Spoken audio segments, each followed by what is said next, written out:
in reducing crime. Our primary purpose is to teach men or women how to make the minor adjustments that are necessary in their lives, which will allow them to obtain and maintain a productive lifestyle after incarceration and or rehabilitation. Our motto is anywhere but backwards. Everybody say anywhere but backwards. The words in that mission statement, it says to obtain, and the other one is maintain. Listen to me. To obtain means to come into the possession of something.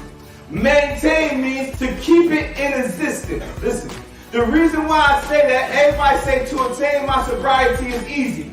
To obtain my sobriety is easy. Our challenge is to maintain it. Say to obtain our sobriety is easy. To obtain our sobriety is easy. Our challenge is to maintain it.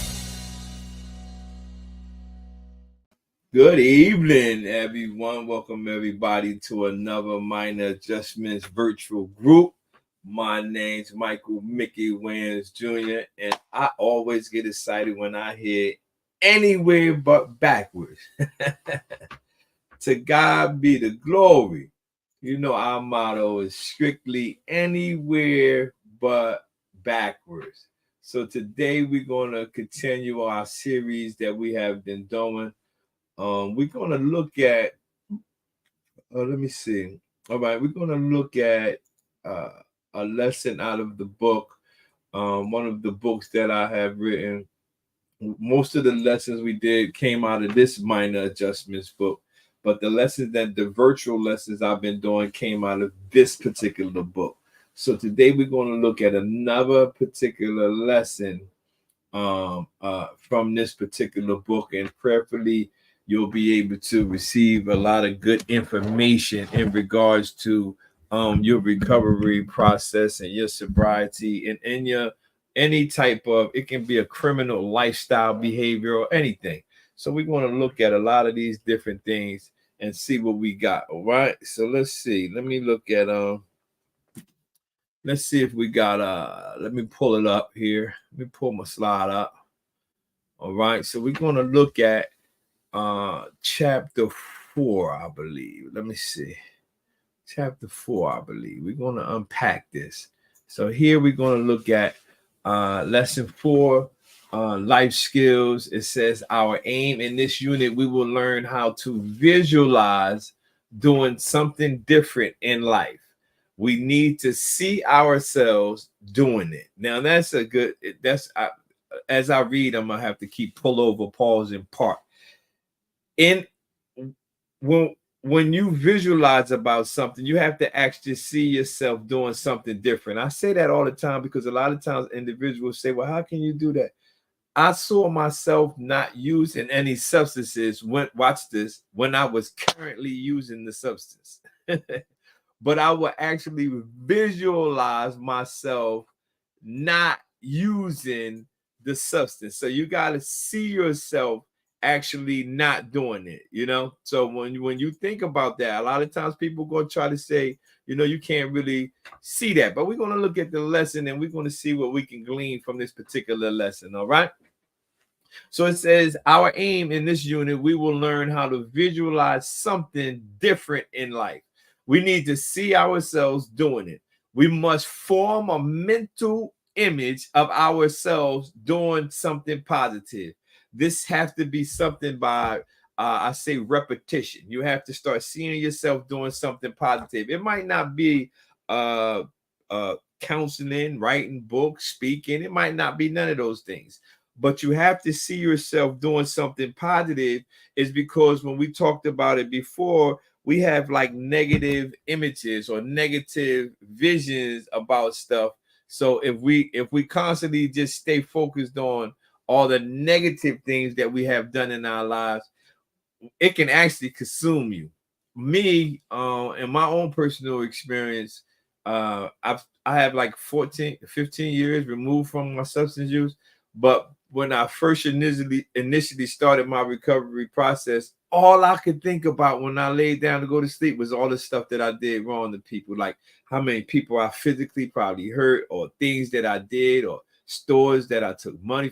Like, I don't know why, but all I could think about was the things I did wrong, and it would you can be consumed by it. My particular strategy was, God gave me the strategy of meditating on scriptures when I went to sleep, and those scriptures overrode everything that I was thinking negative. And still to this day, I do the exact same thing. Not meditate on scriptures to remove bad thoughts, but I always try to have scriptures on my mind while I'm sleeping, and I recite them while I'm in my sleep. It's like a beautiful thing. So it's a beautiful thing. It's a beautiful thing. So listen, we need to see ourselves doing it. The reason why I'm pausing here is because you might be like I was, always thinking about all the things you did wrong, how you wasn't there for your children, how you messed up your relationship with your marriage if you was married or even had a fiance, how you messed up employment or did employers wrong who was actually probably nice to you. Those thoughts are real. When they in your mind, they are real. So when you visualize yourself doing something positive, those things that help get rid of those negative thoughts. All right. So let's look at another one here. It says when we have a strong desire to achieve a certain goal, and we realize that this goal frequently, when we visualize this goal frequently, watch this, we attract people that can assist us, and we can get the energy and the motivation to follow our desires. So when we visualize frequently about the goals we want, we will attract people to our lives that can help us come about or help bring about our goals. When I was working at the Glory Tabernacle Church, my church, when I first came home from America's Keswick County of Mercy, and I was working at the church, I remember being outside a lot of times. And I will be meditating on scriptures. I will have my music on. I will be walking around meditating on scriptures. And individuals were, and at that time, I wasn't getting a check for working there. Individuals will come up to me and say, yo, the Lord told me, the best you here with some money so you get some lunch or something like that. And I was like, wow, that's amazing. But when we visualize about goals, it will attract other people to come into our lives. I'm telling you something that I know to be true, child of God. Listen to me. All right, let's look down here. It says, suppose you don't care about cars, but one day you decided to own a particular model. Suddenly, you begin seeing this model of the car everywhere. I guarantee you everybody did that. You probably was thinking about a particular car. You was going to go get a car. Or you got the car and now you see the car everywhere. There might have been many cars of this model on the road, but you never really paid attention to them before, but began seeing and noticing them only now. Why? Because you had that particular car in your mind. Now, everywhere you look, you see that car. I know I'm not the only one that happened to. I wanted this car. I got this particular car. Now I'm like, but watch this. Those cars was always in your sight, but you really wasn't paying attention to them until you had that vision in your mind for yourself. Now, the next paragraph, it says, self-image is not a mental trickery. Scientifically, it is a proven agent of control. It identifies and motivates the necessary behaviors and connects it to the desired outcome. So when you have a self-image, it's not like mental trickery, like I'm gonna trick this to come to fruition, right? No. It's connected to the desired outcome. You can, right? In the Bible, Job, it says, what I feared has happened. He says, whatever I feared has came into my life. So I hope you do know this. You can think about something bad happening over and over and over again, and those things start to show up in your life. You got to understand those things that start to show up in your life if you're not careful. So let's see here. It says the key is to develop the self-image, decide who you want to be and how you want to live, and then continuously tell yourself that you have what it takes to be that person. So the number one key here, we're talking about visualizing. The key is to develop the self-image that you desire.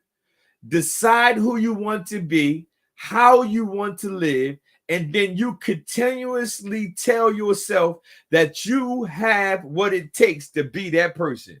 This is a straight minor adjustment. This is to the core, man. This is, listen to me. You tell yourself, or you have the vision of who you want to be. You think about it continuously. I'm saying that because the life, I use the terminology, the life you used to live is not the life you want to live. So if you continuously tell yourself about the life you want to live, you will distance yourself from the thoughts of the life that you used to live. I hope you understand that. Listen to me. It's not mental trickery. It's real. You can constantly or continually think about who you want to be, what you want to be, and realize that you are sufficient enough to carry out what you want to be and who you want to be.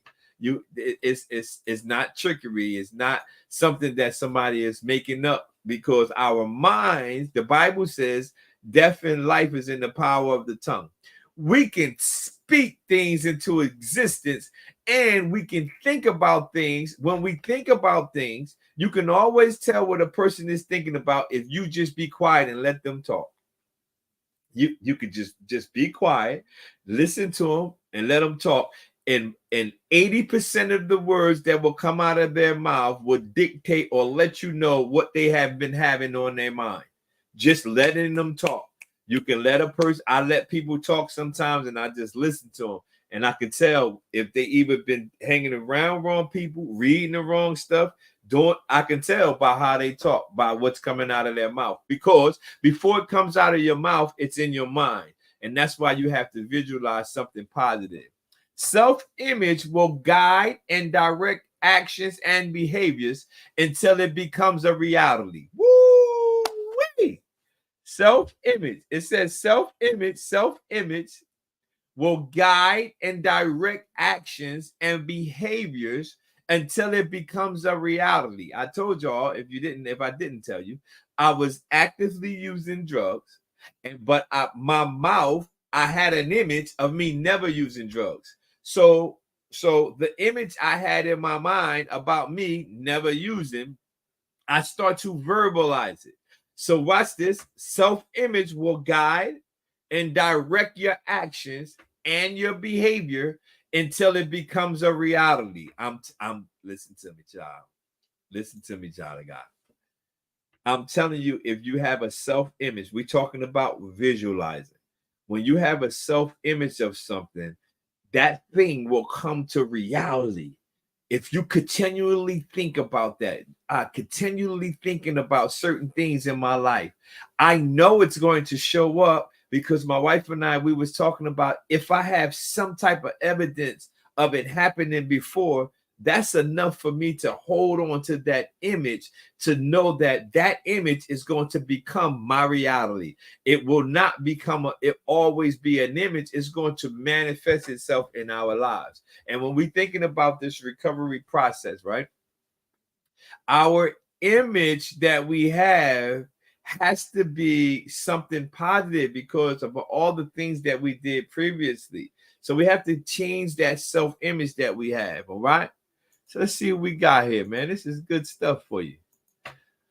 All right, let's see what we got up here. This is all. I'll put the link to this lesson in there if anybody is online and they would like to download it. If you don't have it in front of you, ask yourself questions about yourself. Oh man, it's you versus you. It's you versus you. You know you got the old you and the new you. Ask yourself questions about yourself. Write down the questions. Then write down your answers to the question. Don't worry, there is no right answers. So when you ask yourself certain questions about yourself, you know, why do I do things like this? And why do I like this? And why I don't do this no more? Because some of the things you have made minor adjustments and you have already changed. So you want to ask yourself some questions, write the questions down, then write down your answer to the question. That's why in the minor adjustment book, if you notice, there's a lot of questions in that book. and in the first book. In the minor adjustments book, there's a lot of in this particular book, there's a lot of questions. That's not by a gimmick or scam or anything.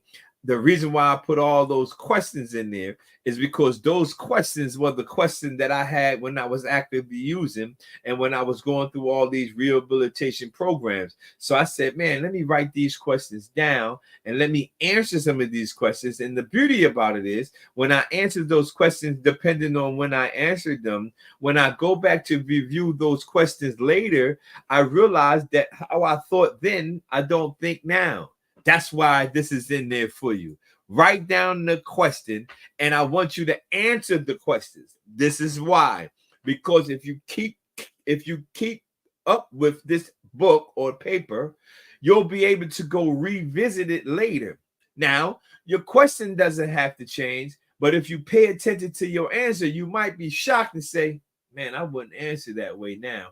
And the reason why you wouldn't answer that way now is because you have a different self-image about yourself and your life. So now you will answer the question totally different. But if you never have a starting point, you never write it down, you'll never actually realize that you have been growing all this time. So that'll be the glory, man. Anywhere but backwards, man. Let's go. So the next one says, ask yourself about your past, present, and future, and compose answers to the question that are, watch these words, positive, insightful, and motivating to you.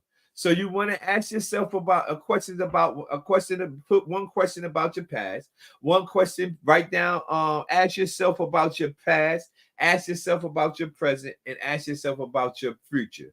And your response to these should be positive, insightful, and motivating to you. Why is that important? I'm glad you asked. Let me tell you why that is important. Because when you're having days when you don't feel so motivated or positive or insightful, you do know that happens, right?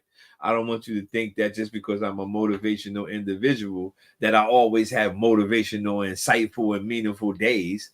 I always have things that I can resort to that will get my mindset or my image out of that place, because I know that one of those places are what I call enemies to your sobriety. So I know that, but this is not something that I learned in 1 year. This is something that I had to learn over this 15 years of being removed from the substance I used to do. I'm teaching it to you so you can apply it to your recovery process. And I don't want you to get shocked, thrown off, or discombobulated when you have days where you don't feel, watch these words, positive. Days where you don't feel like things are insightful to you or motivating to you. So it says, ask yourself about your past, your present, and your future. Compose answers to the questions that are positive, insightful, and motivating to you. You want to be as creative as you like with the questions and answers, since no one else needs the answers or read them but you. Don't worry, there are no right answers. Remember, the reason behind you writing down these positive, insightful, and motivating things to you is because these are going to be something you resort back to when you don't feel those things. I pray you understand that, because this recovery process is so serious. A lot of individuals fall back to go do it all over again is because this process is not taken seriously. And no matter what your spiritual beliefs are, I believe God with faith for like, man, the size of a mustard seed, right? I know He gonna come through, but He still tells me to develop in certain areas in regards to life, not just substance. I'm talking about in regards to life as a citizen of the kingdom of God. So it's not like, yeah, that's a good word. There's never a place where you feel like you arrived. If you ever get in a place where you feel like you arrived and you don't feel like you feel like you don't need to continue to work on you, I'm telling you right now, that is a very bad place to be in. That's a bad place to be in. Let's look at another one. Dark gray cells, dark gray clothes, dark gray food trays, dark gray bunks. Every day is dark gray in prison, which leads us up to an individual to see in colors. This is a fundamental adventure to generate the mental focus yourself. People learn faster by visualizing success instead of watching it on tape. Listen to me. You actually learn faster by having a visualize a picture in your head than you will by watching the video on the screen or a TV screen. It's more real in your head than you believe. I'm telling you, I listen, it's more real in your mind than you believe. That's called mental focus. People learn faster by visualizing success instead of watching it on tape. Your schedule, your time are in your control. Everybody, listen to me. Your schedule and your time is in your control. Unlike others who spend their time playing cards, watching TV, or shacking and jiving all day, you can focus on training your mind. You can focus on training your mind. Let's find some keys here about training your mind. All these lessons that we're going over today has to be processed through the window or the eyes of each individual, because each individual recovery walk or re-entry walk or criminal lifestyle walk, whatever lifestyle you're trying to get away from or that you have been away from, it's individually based program. Minor adjustment is an individually based program.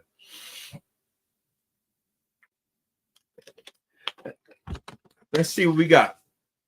Won't be long. I'm not gonna keep you long. I'm gonna give you some good stuff. I like to give you something that you can chew on, go back, watch it over, and process it yourself.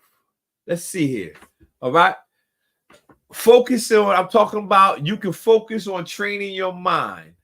What is one thing that you keep talking about? You keep talking about doing. What is one thing? These are stuff that you got to write down. What is one thing that you keep talking about doing? Me, I keep talking about doing minor adjustment discipleship house or minor adjustment, some type of programs that individuals can come home. I keep talking about it. I keep talking about doing it. I'm going to do it. Have a facility that individuals can come to and get themselves together. And yeah, that's one of the things. What is one thing that you keep talking about doing?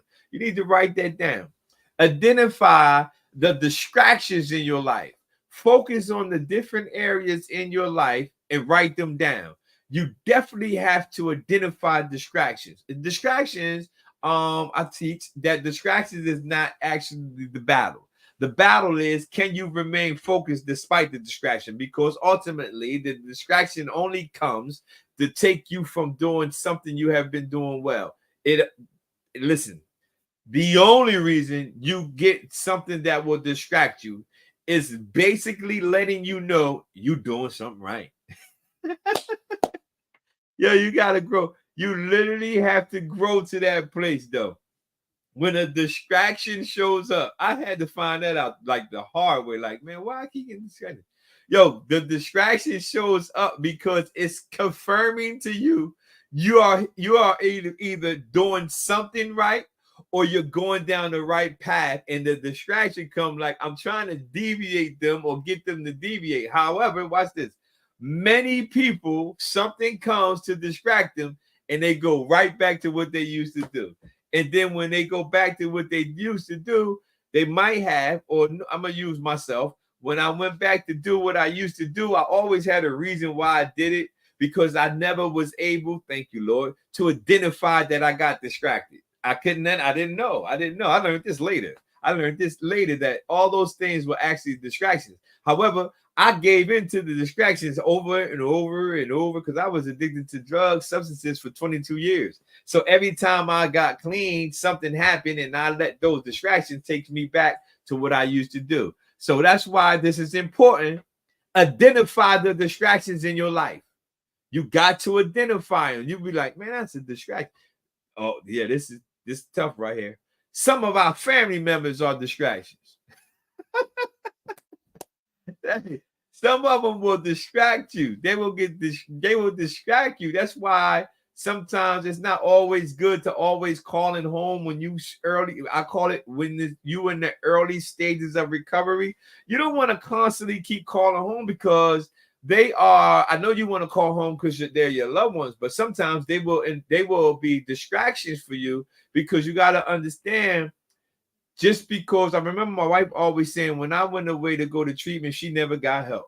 She didn't get any type of counseling, anything like that. So if you're calling home all the time to individuals that when you were there, things wasn't right, you might hear stuff that throw you straight off. So they can be your distraction. I know you don't know it, but I'm telling you. Let's see. Which are your talents or skills give you the greatest sense of pride or satisfaction? This is important. All is important. Which of your talents or skills give you the greatest satisfaction? The greatest satisfaction that I get at this point in my life is teaching and speaking and stuff like that, because I see individuals can receive something from me that God put in me, and they can receive something from me to help them on their particular journey. That's the greatest satisfaction. Even better is to actually see the individuals carrying out or doing the things that they have learned, and you see them later on and they're doing well. That's even better. So you got to remember, find out. This is important. Me and my wife been talking about gifts and motivational gifts. Which of your talents or skills give you the greatest sense of pride or satisfaction? That word pride is in a good sense of the word. Like you feel good about something, this particular talent or skills that you have. You want to find these things. Remember, we got to go back. Let me go back one slide. Remember right here, ask yourself about your past, present, and future, and compose answers to your questions that are positive, insightful, and motivating to you. And right here it says, which of your talents or skills give you the greatest satisfaction? These are good minor adjustments, tools, or keys that I have learned during the course of these last 15 years. When you find out which talents and skills give you the greatest satisfaction. Watch this. When you're having a bad day, when you don't feel positive, you don't feel insightful, or you don't feel motivated, you have to tap back into all of your talents and skills that bring you the greatest satisfaction. Because when you're not feeling like that, if you go do whatever brings you the greatest satisfaction, doing that thing will pull you out of the rut that you might be in. And if you do what you have, whatever brings you the greatest satisfaction, when you're not having the best day, it will pull you up, which in turn will not allow you to go back to what you used to do. Oh man, I can't. Man, if I had a quarter, I'd give myself a quarter for that tip. Oh man, I'm telling you. Listen to me. This is minor adjustments 2.0 right here. Which of your talents and your skills give you the greatest sense of pride and satisfaction? No matter how my day might be going, if I can get to the thing that brings me the greatest satisfaction and I start to do that thing, no matter how my day might be going or not, whatever didn't go my way, it will bring me right back up to the person that I am. It's because it brings me the greatest satisfaction. And whatever that is for you, that's why these questions are there. You have to find out what's your greatest talents. What brings you the greatest satisfaction? All right. Let's see what we got here. Mental strength is a skill that can be taught and acquired. It is according to self-awareness, self-image, and positive thoughts. Any moment you feel sad or angry or frustrated or just generally uncomfortable, repeat positive thoughts over and over again, It might take a million thoughts to develop a habit. However, stay at it. So remember, I said, whenever you feel sad, angry, frustrated, this is my counseling skill. One of the counseling skills that I use all the time, being as I'm a certified drug and alcohol counselor. I never try to tell my clients, my participants, or whomever that they never going to face a day where they're sad, angry, or frustrated. I never tell them that. I tell them that you will have these days. Let me allow you to help you develop some coping skills to learn what to do when I face those days, because life brings those days. A person who never ever touched the alcohol or ever touched drugs or ever committed a crime face those exact same things. The only thing different, they have a different coping skill that they use to deal with those situations. I don't know what they all are. I'm just saying that those individuals who don't do substances, commit crime, or drink alcohol have faced these same situations. But what did they do to deal with the situation? So I'm letting you know that it's not foreign for you. It's actually normal when you face certain days where you feel sad, angry, frustrated, and generally uncomfortable.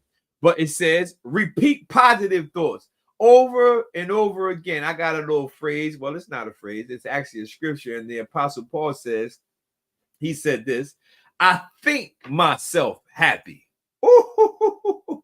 He was talking to somebody, and it was King Agrippa. Thank you, Lord. It was King Agrippa in the book of Acts. The Apostle Paul was talking to the king, and the king asked him something. I can't say it verbatim what he was asking him or what they were talking about. I do remember this part. The Apostle Paul says, King, I think myself happy. I love that. He said he's basically letting us know that, like this quote right here, it says, repeat positive thoughts over and over again. If you repeat the positive thoughts over and over again, you're going to think yourself happy. Man, I'm giving y'all all my tools, man. I'm going to have to keep stuff for myself. Now, I'm going to give it to you.